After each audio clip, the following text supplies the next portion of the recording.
একটু সুখের খোঁজে মানুষ প্রতিদিন কত পথ হাঁটে, কেউ শহরের ভিড়ে, কেউ নিজের ভিতরের নির্জনতায়। একটু ভালো থাকবার আশায় আমরা কত স্বপ্নের বোঝা নিজের অগোছরেই কাঁধে তুলে নেই। আমরা পরিবারকে সুখে রাখবার প্রয়োজনে সামনে এগিয়ে যাই, চিন্তা করি আর এইটুকু পেলেই সব পূর্ণতা পরিপূর্ণ হবে। এই পৃথিবীতে মানুষের চাওয়ার জন্য কোনো শেষ নেই। যতটুকু আমার আছে তার থেকে আরও অনেক বেশি আমার প্রত্যাশা।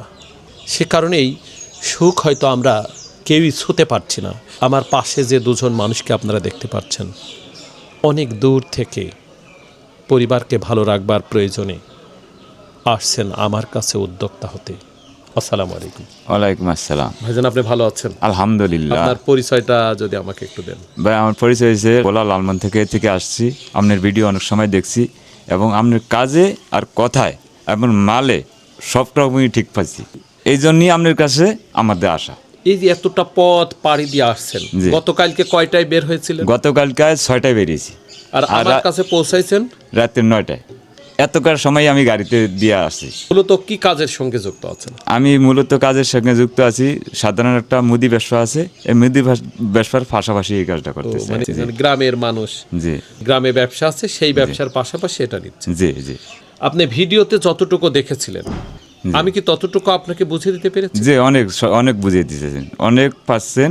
আমাদের এবারে যে আপ্যায়ন করছেন, আপনি ভালো আপ্যায়ন করছেন। আমাদের থাকার জায়গা দিয়েছেন, খাওয়া জায়গা দিয়েছেন। আমরা এই কাজের যোগ্যতা মানুষ, এটা আমি আমার ধারণা বলছি কি যে আপনার কথার কাজে মিল পাইছি। আলহামদুলিল্লাহ। ভাই, এই মেশিনে কি কি কাজ করবেন আপনি? এটা ধান থেকে চাল, আবার গম থেকে আটা, আবার ভুট্টা থেকে আটা, আর হলদি মরিচ।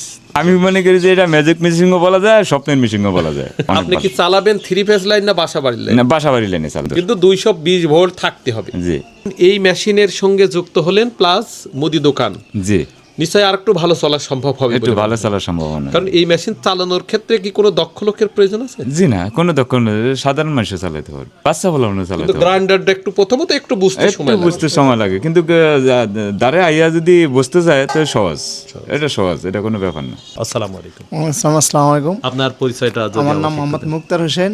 আমার ওই চাচা আপনার একটা মেশিন কিনবে, জন্য আমার বলছে যে আমি একা এত দূরে যাবো, আপনি আমার সাথে লন। তো আমি কিছু ঠিক আছে লন। তাই এই জন্য আমরা আসলাম ভোলার লালমোহন বদরপুর ইউনিয়ন থেকে। এই কালকে সকালে রওনা দিছি, আপনার এখানে এসে 9টার দিকে পৌঁছেছি রাত্রে। এখান থেকে আসতেছি, ভিতরে কোনো ঝামেলা টামেলা আছে কিনা। আর এরকম প্রতারণা তো এখন অলরেডি অনেক লোকই প্রতারিত হয়, কিন্তু দেখি যে না, ওই রকম কিছুই না এখানে। আল্লাহ কিছুই পাইনি এখানে আইসা। আপনার ব্যবহার, কথাবার্তা, আচার আচরণে যা দেখলাম, মানে যা মোবাইলে পাইছি তার চেয়েও অনেক ভালো পাইছি। মানে আপনার তো কোটি কোটি টাকার ব্যবসা, এটা তো আমরা মনে করি এত বড় ব্যবসা আপনার, কিন্তু এত ধারণা করি মনে করি 2-4টা মেশিন আছে এই আর কি। এখন তো দেখি কোটি কোটি টাকার বিজনেস। আপনার মেশিন নিছে, চাচা নিছে। এখন যদি ভালো হয় আমাকে ওই জায়গায় আরও আমাকে লোক আছে, এরকম মেশিন নিব আপনার মেশিন। জি ইনশাল্লাহ। অবশ্যই আমার জন্য দোয়া রাখবেন। আপনিও দোয়া করেন ইনশাল্লাহ। আপনার দর্শক বন্ধুগণ, আমি বহুবার একটি কথা বলেছি, আবারও বলছি, নিজের চোখে দেখা অন্যের চোখে দেখা ব্যবধান অনেক বেশি। কারণ আমি আমার এই অবস্থানে দাঁড়িয়ে সম্পূর্ণ ভালো কথাগুলাই বলবার চেষ্টা করব। তাই সম্মানিত দর্শক বন্ধুগণ, আমি যখনই কোনো ভিডিও করি এদেশের মানুষকে জানবার বা বোঝাবার জন্য সুযোগ করে দিতে চাই। আপনারা যারা আমার ভিডিওগুলো দেখেন, ভিডিওটি একটু শেয়ার করে পাশে থাকবেন এবং কমেন্টস করবেন, আপনার মতামত আমাদের জানাবেন। ধন্যবাদ সবাইকে। আসসালামু আলাইকুম ওয়া রাহমাতুল্লাহি ওয়া বারাকাতুহু।